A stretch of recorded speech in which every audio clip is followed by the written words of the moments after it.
반갑습니다, 여러분. 진짜 영성 공부 복음교회 박도영 목사입니다.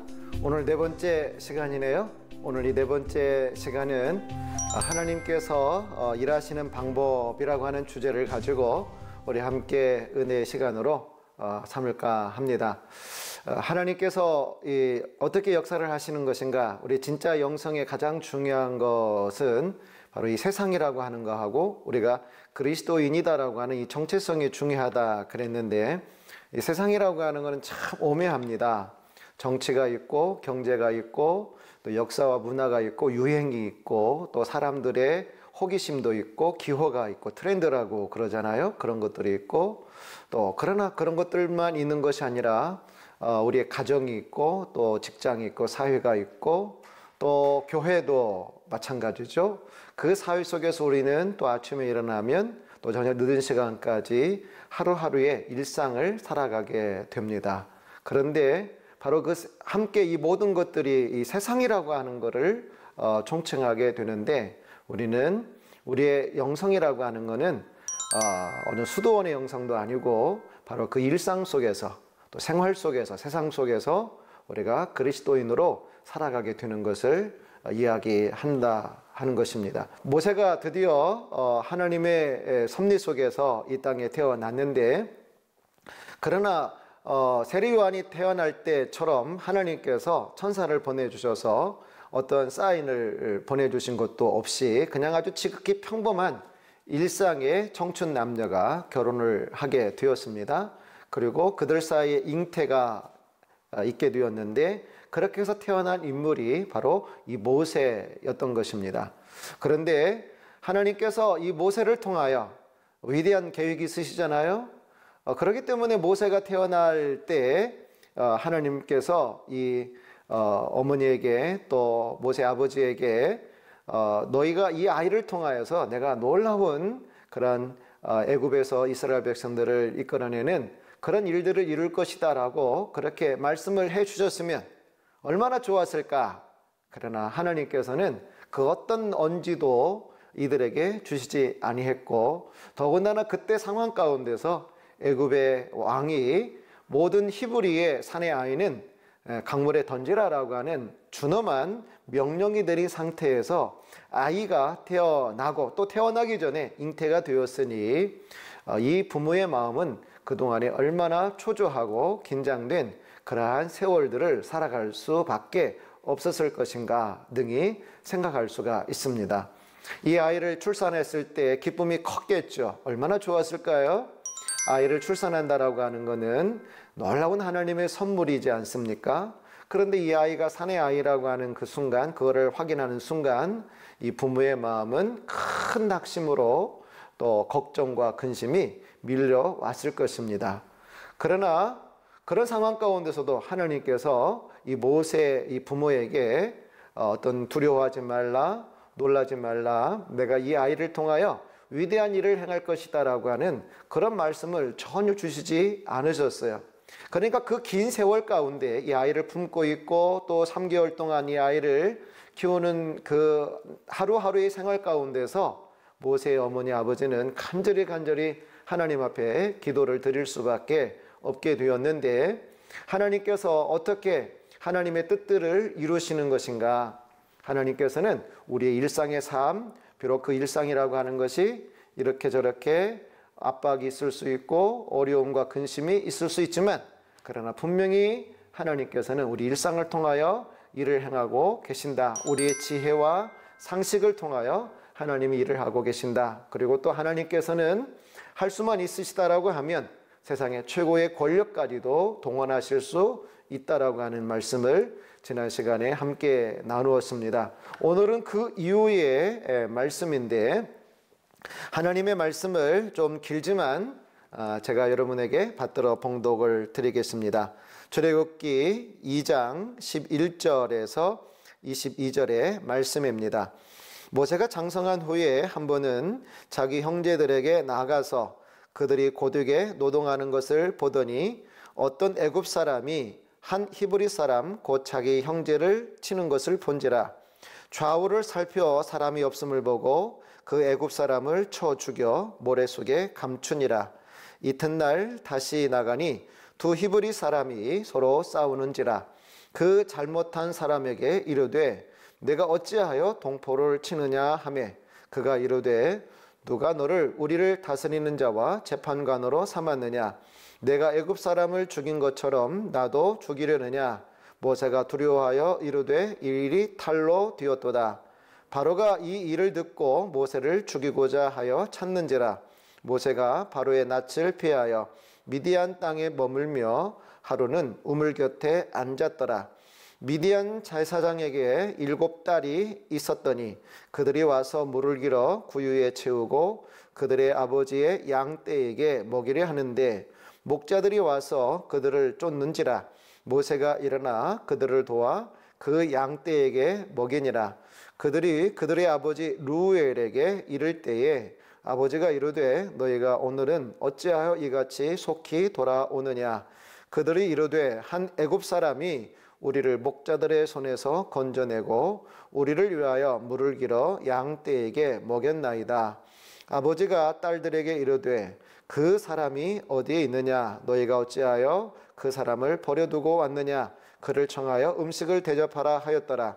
모세가 그와 동거하기를 기뻐하며 그가 그의 딸 시보라를 모세에게 주었더니 그가 아들을 낳음에 모세가 그의 이름을 게르솜이라 하여 이르되 내가 타국에서 나그네가 되었음이라 하였더라. 오늘 이 출애굽기 2장 11절에서 22절의 말씀입니다. 오늘 말씀을 통하여 우리가 함께 은혜를 나누게 되는데 이제 모세가 시간이 흘렀습니다. 장성하게 된 거죠. 그래서 장성한 모세가 자기의 혈족을 알았어요. 자기의 민족성을 알았어요. 왜냐하면 그 어머니를 통하여 계속해서 그렇게 그가 히브리인임을 교육을 받으면서 자라났기 때문에 그렇습니다. 그래서 이제 장성해서 자기 동족을 돌아보고자 하는 마음이 일어났다라고 오늘 말씀하고 있는데 시간이 많이 흐른 거죠. 우리는 여기서 우리가 어떻게 우리가 믿음의 영성으로 세상을 살아갈 것인가 라고 하는 주제 중에 하나 중에 이 시간이라고 하는 것을 함께 먼저 은혜를 좀 나누고 싶습니다. 우리는 세상 속의 그리스도인이지만 사실은 하루하루의 시간 속의 그리스도인이다 라고 하는 말씀을 먼저 드리고 싶습니다. 시간을 경영하시는 하나님의 뜻에 얼마나 내 자신을 맞추어 가느냐 라고 하는 거 굉장히 중요한 우리 신앙의 주제 중에 하나죠. 여러분 우리 인생이라고 하는 것이 그저 한꺼번에 그냥 1년이 흘러가고 또 금세 청년기, 청춘기가 흘러가고 또 중년으로 가고 이런 것은 아니지 않습니까? 하루하루의 인생이 쌓이고 쌓여서 로마는 하루아침에 만들어지지 않았다라고 하는 그 말들처럼 우리의 인생이라고 하는 것도 그런 것입니다. 그러니까 우리 하루하루의 삶을 우리가 믿음으로 살지 않으면 안 되는 것이죠. 오늘 이 말씀에 보면 모세가 장성한 후에라고 되어 있는데 장성한 후라고 하는 시간이 훌쩍 지나가 버렸습니다만은 그러나 우리는 이 시간 속에서 모세가 장성한 후에라고 하는 단순히 모세가 장성해 버렸다라고 하는 것이 아니라 그 모든 모세가 자라나면서 사실은 하나님의 섭리 안에 있었던 것이고 하나님의 뜻 가운데 있었다라고 하는 것을 말씀드리기 위해서 오늘 말씀을 제가 그렇게 드리는 것입니다. 우리 인생이라고 하는 것은 시간과 두 가지 중요한 기둥을 둔다라고 하면 시간과 장소죠. 그리고 또 하나는 행위죠.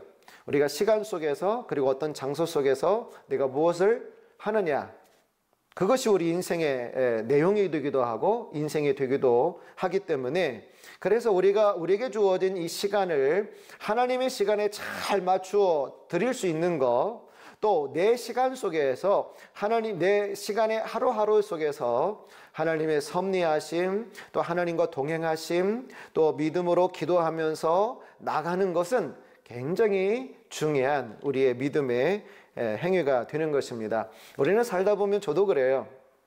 어떤 중요한 일들을 놔두고는 또 중요한 문제가 있다라고 하면 마음이 때로는 조급하기도 하고 또 때로는 설레기도 하고 때로는 긴장이 되기도 합니다.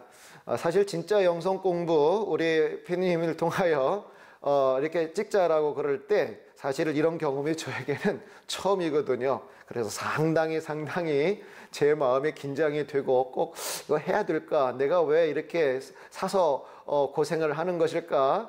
시간이라고 하는 것이 그렇죠. 때로는 어떤 사건 앞에서 그 시간들을 때로는 감사한 마음으로 보내고 기쁜 마음으로 보내기도 하고, 그러나 때로는 불신앙으로 보내기도 하고, 또 때로는 염려, 두려움, 근심으로 그렇게 보내는 경우가 얼마나 많습니까? 우리 인생의 시간이라고 하는 우리에게 굉장히 중요한 우리 이 주제, 이 속에서 우리가 하나님의 스케줄, 하나님의 시간 계획을 우리가 받아들이는 거, 또 아멘 하는 거, 이거야말로 굉장히 중요한 것이기 때문에 제가 이렇게 말씀을 드립니다. 한 번은 제가 사실 운동을 좀 꾸준히 해야 하는데 그렇게 하지 못했어요. 그래서 몇 주 전에 사실은 저희 교회 앞에 배봉산이라고 하는 산이 있는데 그 둘레길이 이렇게 만들어졌어요.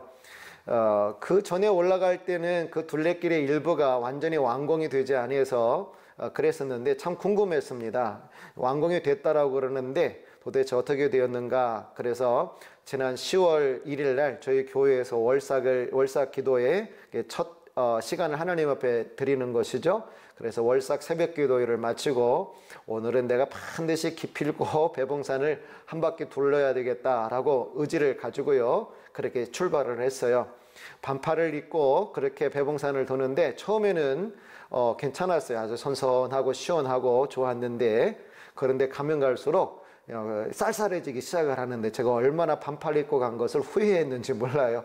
사람들이 지나가다 보니까 반팔은 저밖에 안 입었더라고요. 세상에, 제가 그런 나이가 아닌데, 청춘이 아닌데, 아무튼지 그렇게 이제 반팔을 입고 이제 둘레길을 돌기 시작을 했어요. 정말 잘 만들어 놨더라고요. 이렇게 산책을 하면 또 묵상도 하기도 하고, 또 가을옷으로 입게 된 이 산들을 바라보면서 이렇게 저렇게 생각에 잠기면서 거의 1시간 정도 돌게 들었는데, 그 배봉산 입구 올라가는 그 입구에 사실 배봉초등학교라고 하는 초등학교에 후문이 있어요.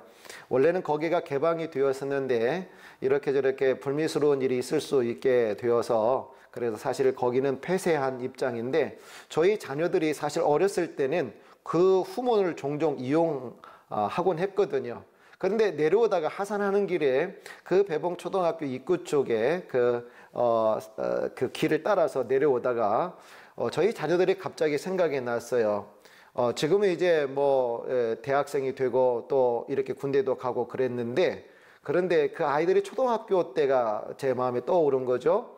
그러면서 그때가 벌써 10여 년이 훨씬 지나가 버렸다라고 하는 생각이 들었어요. 순간 제 마음에 드는 거예요. 그런 생각이 드는 거예요. 내가 10년 동안 뭐 했나? 어떻게 살았나? 라고 하는 것이 제 마음으로 다가오는데, 순간 제 마음 속에서 큰 시간이라고, 제 인생이라고 하는 부대가 하나, 이렇게 부대 있잖아요. 포대자루, 이것이 하나 제 마음에 그려지는 거예요. 그래서 10년이라고 하는 이것이 한 묶음으로 다가오게 되는데, 10년 동안에 제가 부인할 수 없는 것이 있더라고요. 그냥 세월이라고 하는 것이 살아 없어지는 것이 아니더라, 그런 말씀입니다.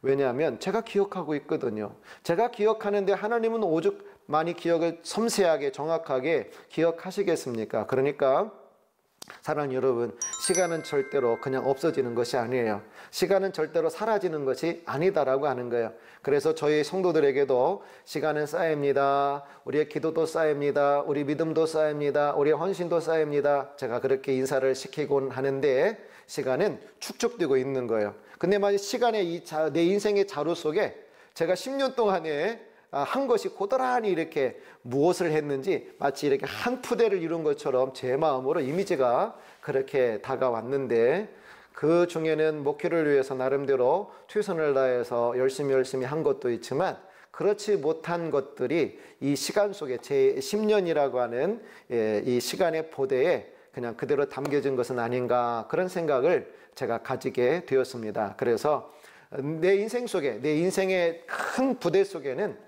아름다운 것을 담고, 믿음을 담고, 또 사랑을 담고, 또 주님이 기뻐하시는 일들을 내가 많이 담아야 되겠다라고 그렇게 묵상하면서 그렇게 내려오게 되었는데, 오늘 말씀에 모세가 장성한 후에라고 그렇게 되어 있다라고 하는 것이에요.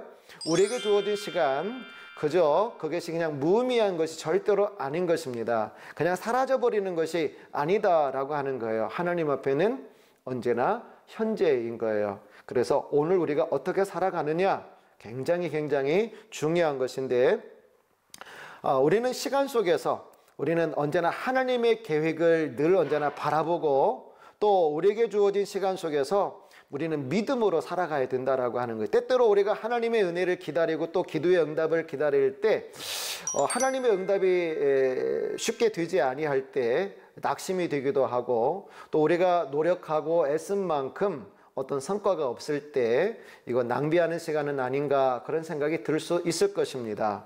또 우리가 하나님 앞에 저녁에 정규적으로 기도한다든지 또 하나님의 말씀을 가까이 하면서 늘 묵상하며 나갈 때 혹시 내가 이런 시간이 아까운 시간으로 그렇게 다가올 수도 있겠다는 생각이 들 수 있습니다. 그렇지만 절대로 우리가 하나님 앞에 서 있는 시간은 절대로 낭비일 수가 없는 것이고, 또 하나님을 바라보며 하나님의 이름을 부르며 살아온 세월들은 절대로 낭비가 아니다라고 하는 사실을 여러분에게 말씀드리고 싶습니다.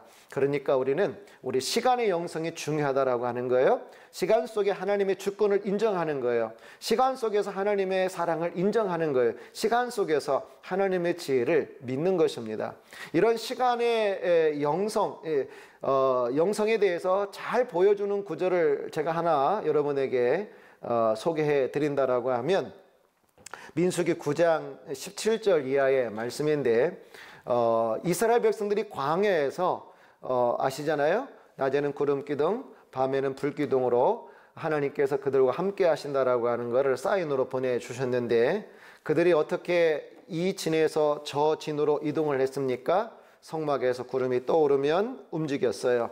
그리고 성막이 구름이 내려앉는 그곳에 그들은 성막을 세우고 그 주위로 레위인들이 그렇게 포진을 하고, 그리고 나머지 지파가 동서남북으로 그렇게 그들이 진을 차리게 되었는데, 근데 그 민수기 9장에 보면 이 말씀이 이렇게 기록되어 있습니다.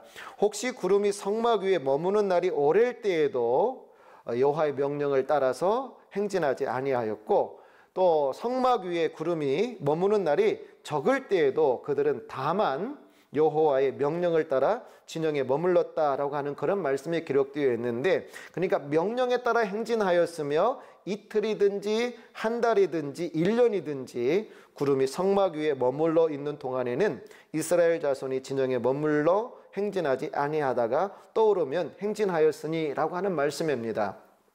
근데 이 말씀을 왜 여러분에게 소개해 드리냐면, 요 단어 때문에 그래요. 성막 위에 머무는 날이 적을 때, 또 머무는 날이 오랠 때, 그런데 성막 위에 구름이 머무는 날이 이틀이든지 한 달이든지 1년이든지 라고 하는 이 단어예요. 이틀 너무 짧지 않아요? 그냥 오늘날의 텐트가 아니지 않습니까? 그들이 장막을 친다라고 하는 거는 이거는 쉬운 작업이 아니거든요. 그런데 이틀 동안 머물기 위해서 그냥 하나님이 계속해서 이끌어 가시지, 그냥 이틀 동안 여기서 머물러 좀 더 쉬고 싶은데, 사막을 광야를 움직이다 보면 얼마나 피곤하고 그러겠어요. 그러면 또 개종에는 몸이 약한 사람도 있을 것이고 또 지친 사람도 있을 것이고, 그러면 거기서 또 일주일이든지 또 제발 좀 아니면 한 달이든지 좀 있다 가야 되겠다라고 하는 고단한 몸도 마음도 있을 것입니다. 그런데 그냥 그런 게 없어요. 하나님의 성막 위에서 구름이 떠오르면 움직여야 돼요. 그게 이틀이라도 그냥 움직여야 되는 거예요. 또 1년이라고 그러는데, 한 곳에 1년 동안 거기서 뭐 볼 게 있다라고 여러분 1년 동안 그 한 장소에서 머물러 있겠습니까? 여러분 생각을 해보세요. 한 달 동안 그 광야에서, 관광지도 아니고 유원지도 아니고 그 메마른 광야에서 1년 동안 있다라고 생각을 하면 얼마나 지루할까요? 근데 성막에 구름이 떠오르지 않는데 어떡합니까? 성막에 구름이 떠오를 때까지 그들은 그냥 거기 있는 거예요. 그러니 여러분, 이거야말로 얼마나 위대한 순종입니까? 우리 시간 속에서 하나님의 뜻을 추구하고 또 시간 속에서 하나님의 주권을 인정하는 거, 그거 굉장히 중요한 우리 신앙의 내용이 됩니다.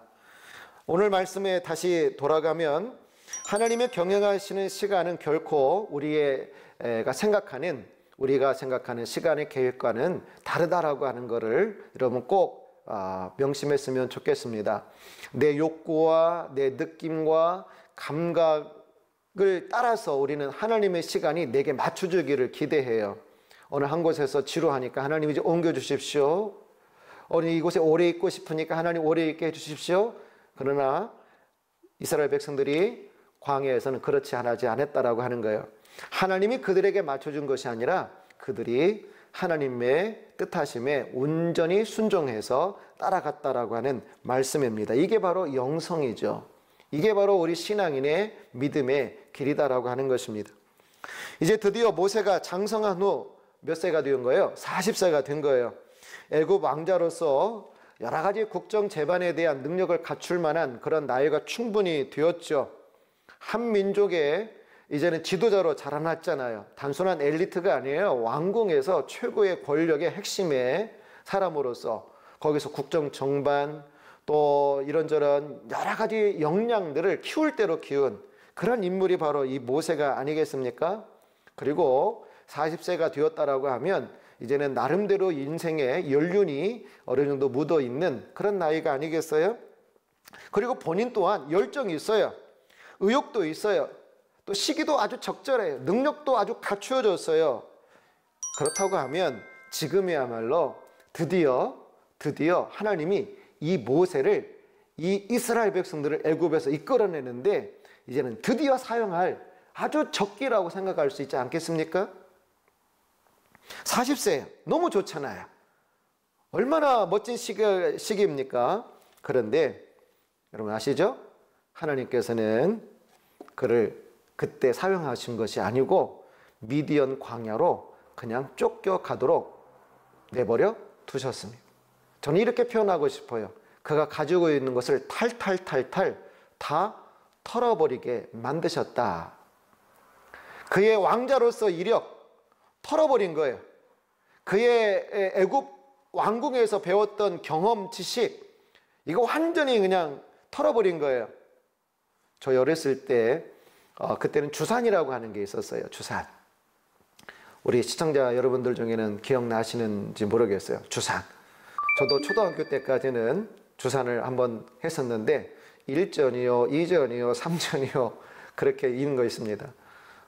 그렇게 하다가 나중에 털고 그러면은 그 주판을 제로로 0으로 만들어 놓게 되는데 어떻게 보면 이 주판이 생각이 나요. 이제까지 40년 동안 바로 왕궁에서 두었던 주판 있잖아요. 정치적인 역량, 이렇게 저렇게 학문적인 역량, 모세의 마음에 가득 있을 것입니다. 몸에 배었을 거예요. 모세가 이 바로 왕궁에서 그가 이 얼마나 많은 경험들을 했을까요? 통치자로서, 지도자로서. 그런데 하나님께서는 그냥 완전히 그거를 털어버린 거예요. 그래서 어떻게 해요? 결국에는 미디안 광야로 40년 동안 망명 생활을 하게 되는데 어느 날 오늘 이 말씀을 보면 어느 날 모세가 이제 자기 동족에 대한 근황이 생각이 나서 내가 왕자로서 내가 할 수 있는 일들을 우리 히브리 동족을 위해서 뭔가를 해야 되겠다. 막 그런 마음이 있었던 것 같아요. 그래서 오늘 11절의 말씀에 보면 한 번은 자기 형제들에게 나가서라고 말씀하고 있는데 이 나간다라고 하는 말은 목적을 이야기하고 있어요. 나름대로 히브리 민족을 위해서 내가 무엇을 할 수 있을까라고 하는 그런 목적을 가지고 나갔다라고 하는 거예요. 그래서 고통당하는 동족의 상황을 그가 보게 되는데 그런데 거기서 좋은 모습을 보지 못했죠. 자기 동족이 그냥 그 애굽의 감독관에게 너무너무 시달리는 것을 보게 돼요. 그러니 모세가 얼마나 마음이 아팠겠어요. 그리고 지금 모세는 왕자예요. 그 누구의 권력도 감히 넘볼 수 없는 그런 왕자예요. 그리고 바로 이 왕궁에서 모세가 얼마나 체력 단련, 좋은 음식을 먹으며 또 무술 교관을 통하여 그런 것들을 얼마나 익혔을까요? 그러니까 이 감독관을 그냥 죽인 거예요. 그리고는 그를 매장시켰죠. 아무도 모르는 줄 알았어요. 그리고 그 다음날 또다시 노역의 현장으로 가보니까 웬걸요, 자기 동족끼리 같이 친하게 지내고 또 사이좋게 지내고 그 어려운 때를 같이 정말 서로를 도와주면서 지내야 될 형제끼리, 자기 동족끼리 싸우고 있는 모습을 보니까 모세가 그냥 갑자기 마음에서 그냥 속상함이 우러나가지고 그렇게 그들 사이에 끼어들게 되니까 뭐라고 얘기합니까? 그 동족이 14절을 이하에 보면, 누가 너를 우리를 다스리는 자와 재판관으로 삼았느냐? 우리도 죽이려느냐? 그래 깜짝 놀랐어요, 모세는. 왜냐하면 그 전날 그가 이 애굽의 감독관을 죽였던 거 정말 아무도 모르는 줄 알았거든요. 그런데 갑자기 자기 동족에게서 그런 이야기를 듣는 순간 모세가 얼마나 뜻밖의 놀랐는지 몰라요. 오늘 성경에 보면 모세가 두려워하였다라고 말씀을 하고 있습니다. 자기가 살인했다라고 하는 것이 은밀한 가운데 그렇게 했는데 그것이 천하에 드러나니까, 그리고 이 모세가 놀란 것은 단순히 그것도 놀란 이유가 되겠지만, 또 한편으로 내가 이렇게 하면 내 동족이 좋아할 것이다 라고 생각을 했는데, 의외의 그런 배척의 반응이, 거부의 반응이 느껴져서 모세는 너무 놀라게 된 것이죠. 어쨌거나 이런 상황 가운데 당혹한 이 모세는 도주하게 되는데, 그런데 하나님의 일이라고 하는 것은 바로 그런 것 같아요. 우리 개인의 의지 그 이상입니다. 모세는 이스라엘 백성들을 위해서 일을 하고 싶었어요. 이만하면 할 만하지 않겠습니까? 라고 하는 자긍심도, 또 의지도, 욕구도, 또 소원도 있었습니다만은, 그러나 여러분, 하나님 그것이 아니다라고 하는 거예요. 여러분, 우리의 의지 또 우리의 열심만으로 하나님의 뜻을 이룰 수 있다라고 하는 생각을 버릴 필요가 있습니다. 모세가 바로 그런 상황이 아닙니까? 하나님의 일이라고 하는 것은 그런 것이 아니에요. 하나님의 역사라고 하는 것은 우리의 개인의 의지나 능력 그 이상의 영역이 있다라고 하는 그런 말씀입니다. 하나님께서 결국은 이 모세를 미디안 광야로 그렇게 도망가게 되는데, 이 미디안 광야 길, 도망가는 길, 여러분 아십니까? 사실은 하나님이 그렇게 이끌어 가시는 거예요. 하나님이 인도해 가시는 과정은 모든 사람들이 나를 막 박수해주고, 모든 사람들이 나를 인정해주고, 모든 사람들이 내가 한 업적에 대해서, 내가 하고자 하는 의도에 대해서 막 칭찬해주고 동조해주는 것으로만 생각하면 여러분 그거 오산입니다. 하나님의 길을 걸어가는 데 있어서도 배척이 있어요. 하나님의 뜻을 이루어 가는 데 있어서도 다른 사람으로부터 거부도 있을 수 있고, 배척받을 수도 있고, 또 도망가는 길도 있을 수 있다라고 하는 거예요. 바로 그때 중요한 거죠. 그때 중요한 겁니다. 우리 인생이 잘 되어져 갈 때 우리의 믿음이 좋지만, 그러나 이렇게 하나님의 일을 하려고 하는데 어려움이 오게 되고 배척이 있고 또 이렇게 거부가 느껴질 때 우리는 우리 신앙에 낙심하기 쉽고, 우리 순종의 길, 사명의 길을 걸어가는 데 있어서 시험 들기가 딱 좋죠. 섭섭마귀가 드는 거 아니겠어요? 그런데 우리 믿음의 선배들 또한 이 모든 과정들을 거쳤다라고 하는 사실을 기억할 필요가 있습니다. 다윗을 보십시오. 진짜 영성 공부를 통하여 여러분 다윗에 대해서 함께 은혜를 나눈 것으로 제가 알고 있는데, 이 다윗이 얼마나 도망 다닙니까? 하나님의 사랑이 부족해서 도망 다니나요? 어떻게 생각하십니까? 하나님의 지혜가 부족해서 다윗이 도망 다니나요? 하나님의 능력이 부족해서 다윗이 도망 다녔나요? 그러지 않지 않습니까? 그렇지만 하나님의 지혜도, 하나님의 사랑도, 하나님의 능력도 완벽하지만, 다윗을 사랑하지만, 그러나 다윗의 길이 그랬어요. 다니엘도 마찬가지 않습니까? 바벨론에 끌려가가지고 그렇게 그 이방 땅에서 믿음으로 살겠다라고 작정하는 그 신앙을 여러분 생각을 해보십시오. 얼마나 대단한 신앙이 영성입니까? 그렇다라고 하면 하나님이 포로로 잡혀가지 말게 막아줄 수 있어야죠. 그러나 그렇지 않습니다. 다니엘도 자기 가족들, 아버지, 아마 자기 눈앞에서 부모님들이 죽는 현장도 목격했는지 모르죠. 제가 그 자리에 없었으니까 모르지만, 추측이지만, 형제들이, 가족들이 뿔뿔이 흩어지는 아픔을 겪어요. 그리고 그는 바벨론 땅으로 끌려가게 됩니다. 그 땅에서 얼마나 힘들었을까요? 그러나 그는 하나님이 함께하는 사람이었습니다.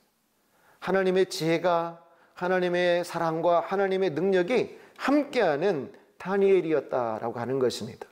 그러므로 우리가 피부로 느껴지는 감각과 하나님의 섭리하심, 하나님의 뜻하심을 꼭 반드시 여러분 따로 분리할 필요가 있습니다. 하나님의 뜻을 내 감각에 맞추지 말아야 된다라고 하는 거예요. 내 기분에 맞추지 말아야 된다라고 하는 거예요. 내 기분을 좋게 만드는 하나님은 좋으신 하나님이시고, 내 기분이 별로인 상황으로 나를 끌고 가면 하나님은 좀 별로 이렇게 안 좋으신 하나님이시고, 이런 거 아니다 라고 하는 이야기인 것입니다. 모세가 광야로, 이 미디안 광야로 도망가는데 보세요. 바로 하나님이 사실은 뜻하신 바가 있다라고 해요. 40년 동안.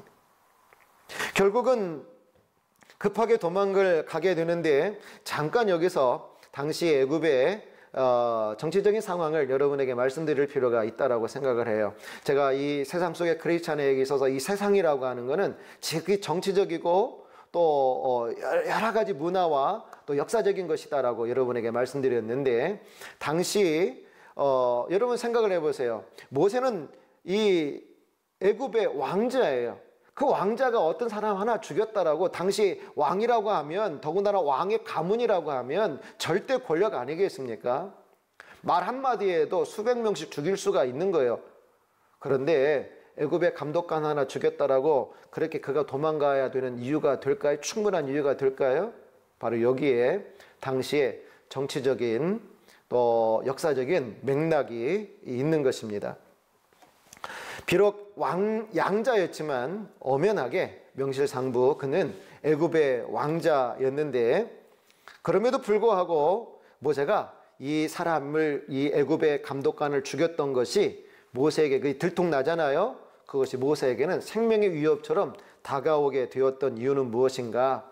당시 여러분 모세를 양자로 입양했던 이 애굽의 공주는 이름이 하셉슈트라고 하는 그런 인물입니다. 그런데 그는 투투모세 2세와 결혼을 했는데 자녀를 갖지 못해요. 그래서 이 투투모세 2세가 다른 궁녀와 함께 그 사이에서 투투모세 3세를 잉태하게 됩니다. 태어나게 되죠. 그러니까 어떤 의미에서 보면 모세와 투투모세 3세 사이에는 정치적인, 누가 애굽의 권력을 차지하느냐라고 하는 굉장히 심각한 그런 세력 다툼이 있었다라고 하는 이야기인 것입니다. 이렇게 저렇게 최대의 정적인 거예요. 이런저런 상황 가운데서 모세의 약점이 이제는 잡힌 거죠. 그러니까 이 상황 가운데서 모세는 어떻게 해요? 결국은 도망칠 수밖에 없는 그런 상황이 벌어지게 되었다라고 하는 것입니다.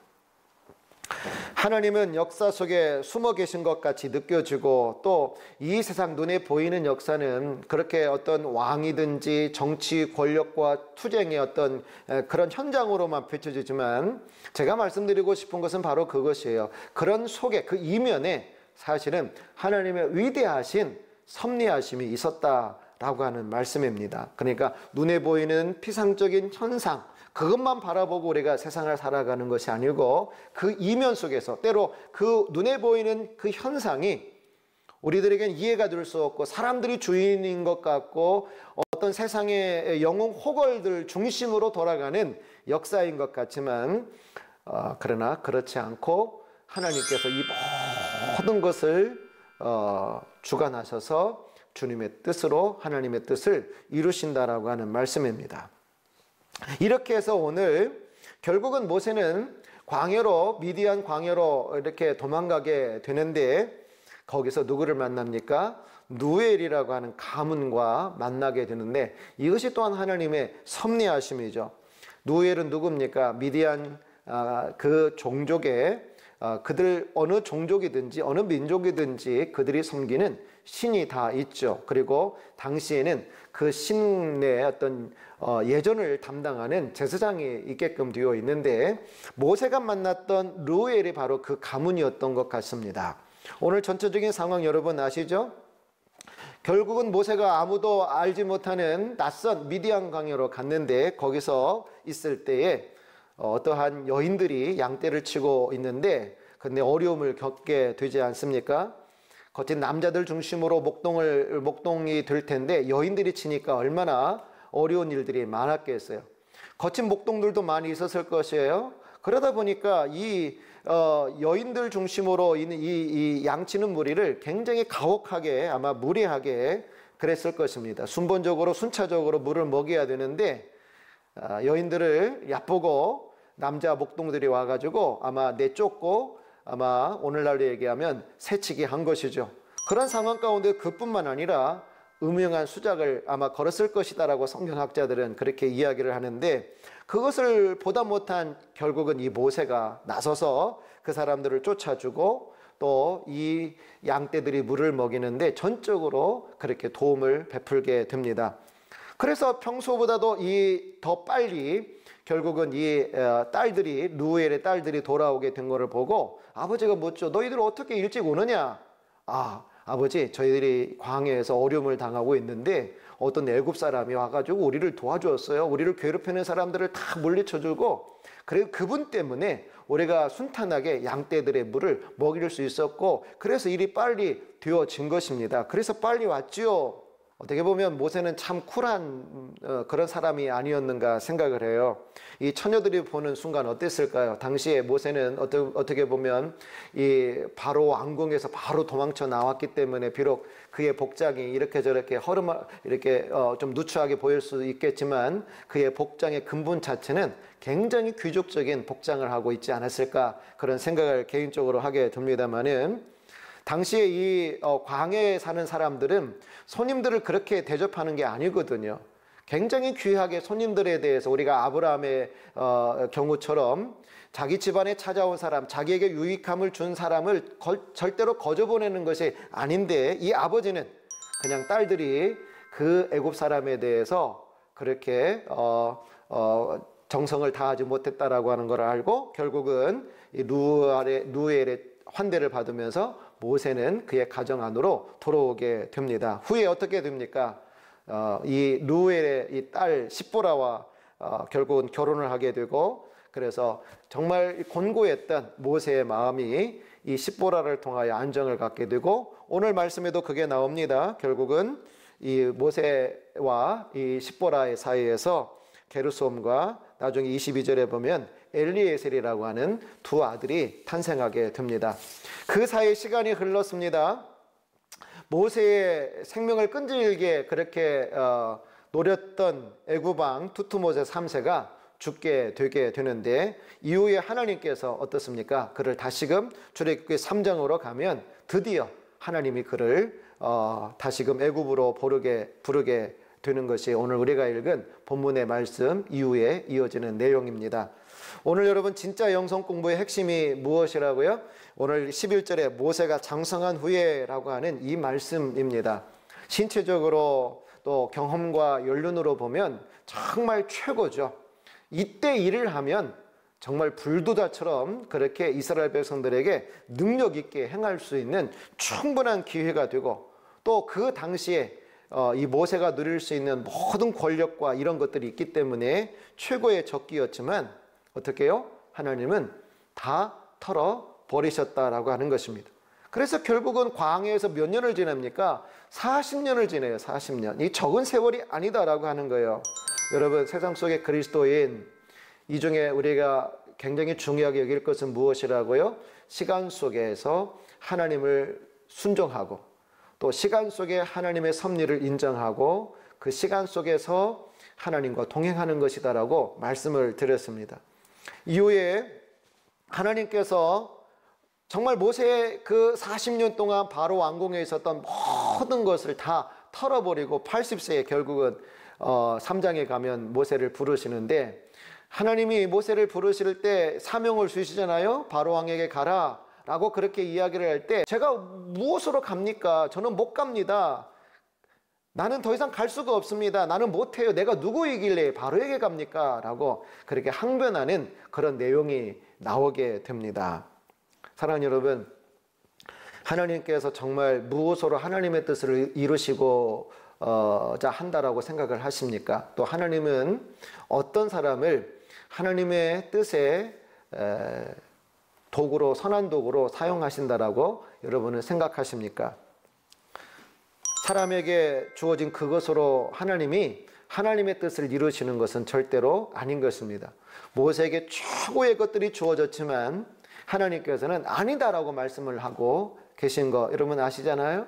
결국은 하나님께서 바로의 왕궁에서 배웠던 모든 것을 다 털어버리도록 40년 동안에 또 하나님의 계획을 이루시고 계신 것을 알 수가 있습니다. 광야에 가서 모세는 그야말로 그냥 바닥까지 내려앉게 되죠. 그야말로 모세의 인생 속에는 최고에서 가장 낮은 바닥까지 내려오게 된 것입니다. 그런데 여러분 아시죠? 놀라운 것은 가장 낮은 곳으로 내려가면 보이는 것이 있다라고 하는 거예요. 들리는 것이 있다라고 하는 것입니다. 그리고 또 하나님께서는 가장 낮은 바닥에서 하나님이 뜻하신 바가 있다라고 하는 거예요. 우리들이 착각하기 쉬운 것이 있어요. 모든 일들이 잘 되어져 가면 아, 하나님이 나와 함께 하시는구나. 내가 높은 자리에 올라가면 아, 하나님이 나에게 역사를 하셨구나. 내 일들이 정말 잘 되어져 가고 내 기대와 뜻대로 모든 것들이 이루어진다라고 하면 야, 하나님께서 섭리하셨다라고 생각하지만 일들이 막히고 높이 올라갔던 내 주위가 저 밑바닥으로 곤두박질 치고 내가 비싼 옷, 좋은 옷을 입었던 내 옷이 벗겨져서 오늘 이 모세처럼 바로 왕궁의 왕자의 옷에서 이 목동의 옷으로 갈아입게 될 때, 누추한 옷으로 갈아입게 될 때, 그때 우리는 어떻게 생각합니까? 하나님이 내게서 떠난 것처럼 느껴지고 하나님이 섭리하심이 내게는 없는 것처럼 느껴지지만 그렇지 않다라고 하는 거예요. 가장 밑바닥으로 내려갈 때 바로 하나님은 거기서 진짜 하나님의 역사를 이루시고 하나님의 뜻을 거기서부터 펼쳐 나가게 된다라고 하는 그런 말씀입니다. 사랑하는 여러분, 오늘 진짜 영성 공부 네 번째 시간, 하나님께서 어떻게 모세를 통하여 또 시간을 통하여 하나님의 뜻들을 이루시고 계신가, 하나님이 일하시는 방법에 대해서 함께 은혜를 나눴습니다. 하나님이 일하시는 방법은 우리가 생각하는 것과는 전혀 달라요. 그 도구도 그렇고 인물도 그렇고 또 그의 재능도 그렇고 시간도 그래요. 우리는 이렇게 하면 하나님의 뜻을 이룰 수 있겠다 생각하지만 하나님은 아니다라고 말씀하고 계십니다. 지금 하면 되겠다 생각하지만 하나님은 아니다라고 말씀하고 계신 것입니다. 하나님이 가장 중요하게 보시는 것은 무엇입니까? 능력과 재능이 아니라 그 사람의 심성인 것입니다. 그 사람의 성품인 것입니다. 하나님의 사람으로 만들어 가시는 것이 하나님께서 우리를 훈련하시는 굉장히 중요한 훈련의 내용이다라고 하는 것입니다. 내가 어떤 능력을 쟁취하고 그 쟁취한 능력을 가지고 하나님의 뜻들을 이루시는 것이 아니라 내가 겸손한 마음으로 드디어 하나님 앞에 순종할 자세가 되었을 때, 내게 주어진 모든 것이 하나님의 은혜다라고 고백할 수 있을 때, 그리고 나는 아무것도 아닙니다, 오직 하나님의 은혜가 아니면, 하나님의 도우심과 능력이 아니면 나는 아무것도 아닙니다 라고 고백할 수 있을 때, 바로 그때가 하나님이 우리를 하나님의 목적과 하나님의 뜻대로 부르시는 그 순간이 되는 것입니다. 사랑하는 여러분들, 주 안에서 믿음으로 승리하시기를 축복합니다. 감사합니다.